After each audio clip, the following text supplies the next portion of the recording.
You hear that? This woman finds it insulting when people say it's your choice to be gay and she's not even gay. I love that. But here's what I say. I'm going to give you a little scenario.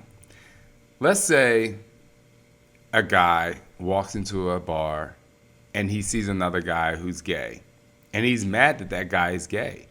And so the straight guy says, "Oh my God, this is horrible. And the only reason you're gay is because you chose to be that way."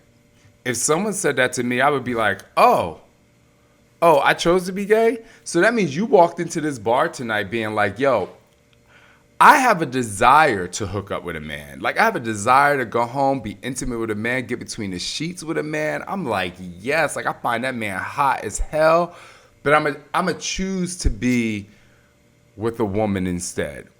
You're basically saying, so you're saying I have a choice. Because I'm gay, I had a choice to sleep with a man or a woman. But because you're straight, you didn't have the choice. That just literally makes no sense. It literally makes no sense.